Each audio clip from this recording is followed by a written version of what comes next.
میرا نام فرید ہے اور مولانا صاحب میرا آپ سے ایک مؤدبانہ سوال ہے۔ اداروں میں کام کے دوران حسد اور منفی جو مقابلہ ہے اس کے بارے میں آپ کیا نصیحت فرمائیں گے؟ یہ اداروں میں واقعی ہوتا ہے کہ یہ کیوں آگے بڑھ گیا، تو وہ میری تو اس سے تو زیادہ صلاحیت مجھ میں تھی، اس کا کیا کیلیبر ہے، اس کو کیا وہ ہے، تو میں اس سے زیادہ جونیئر ہوں تو سینئر ہوں، یہ جونیئر ہے میں سینئر ہوں، اور اس کو بڑھا دیا آگے۔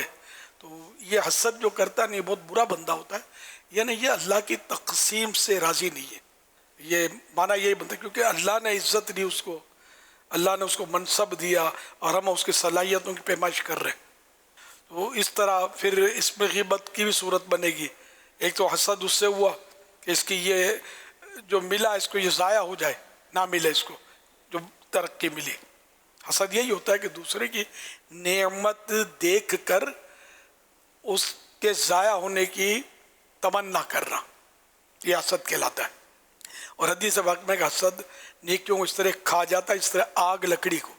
ایک تو حسد پھر جس نے اس کو ترقی دی، جو اس سے بڑا عہدے دار تھا، جو افسر تھا، جو بھی تھا، مینیجر تھا، اس کے بارے میں بدگمانی کہ یہ اس کی چاپلوسی کرتا رہتا ہے، تو یہ اس نے اس کو بڑھا دیا۔ اب دو مسئلے ہوئے، ایک تو چاپلوسی کرتا ہے، خوشامد کرتا ہے، یہ عام طور پہ جھوٹی خوشامدیں ہوتی ہے، تو یہ ایک اس پر تہمت کی چاپلوسی کرتا ہے، اور اس پر یہ کہ یہ افسر بے وقوف ہے کہ اس کی چاپلوسی میں آ کر اس کو لیاقت یعنی صلاحیت نہ ہونے کے باوجود وہ بڑا عہدہ دے دیا۔ تو یوں مطلب بعض اوقات ایک گناہ جو ہے نا کئی گناہوں میں پھنساتا چلا جاتا ہے۔ اب ان میں بھی گناہوں کی کاؤنٹنگ کرنے میں، گناہوں کی لسٹ بنانے میں اور بھی کوشش کریں گے نا، ہم ڈیپ جائیں گے، معلومات ہوگی تو اور بھی گناہ نکلیں گے۔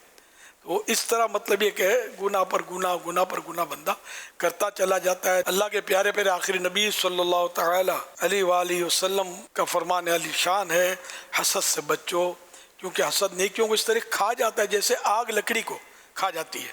امام ابن مبرد رحمۃ اللہ علیہ فرماتے ہیں کہ عاجزی اختیار کرنا ایک ایسی نعمت ہے کہ جس کو اپنانے والے سے حسد نہیں کیا جاتا، اور خود پسندی ایسی بری بلا ہے کہ جس سے منصف شخص، انصاف پسند آدمی پر رحم نہیں کیا جاتا۔ اچھا، جس سے متصف یعنی جو خود پسندی میں مبتلا ہو، یہ بھی ایک اردو ہے، یعنی خود پسندی جو کرتا ہے اس پر رحم نہیں کیا جاتا۔ اب خود پسندی کیا ہے؟ جو اس کو صلاحیت ملی ہے، جو نعمت ملی ہے، جو دولت ملی ہے، اس کو اپنا کمال سمجھے اور اس بات سے غفلت کرے کہ یہ میرا اپنا کمال ہے اور میرا کمال کبھی مجھ سے جدا نہیں ہوگا، جائے گا نہیں، یہ میری صلاحیت۔ نہ اللہ پاک کی طرف توجہ نہ رہے کہ میرا کمال رب ذوالجلال کا دیا ہوا ہے اور وہ جب چاہے گا واپس لے لے گا، بھول جائے۔ ہر کمال را زوال است، کہ ہر کمال کو زوال ہے، جو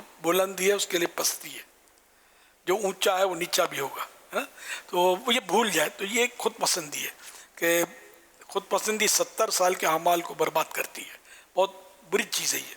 تو اس پر یہ مطلب کہ جو خود پسندی میں مبتلا ہوتا ہے اس پر رحم نہیں کیا جاتا، اور جو عاجزی اختیار کرتا ہے اس سے حسد نہیں کیا جاتا۔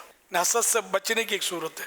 مزید یہ کہ اپنی غلطی کی معذرت کر لینا، یعنی کہ حسد سے یہ بھی کام بچاتا ہے کہ جب بھول ہو جائے، کوئی توجہ دلائے تو معافی مانگ لے، یا احساس ہو جائے تب بھی معافی مانگ لے۔ غموں کو دور کرنا پریشانیاں مٹاتا ہے، حسد کو ختم کرتا ہے اور دیگر رکاوٹیں دور کرتا ہے۔ صلو علی الحبیب صلی اللہ علی محمد۔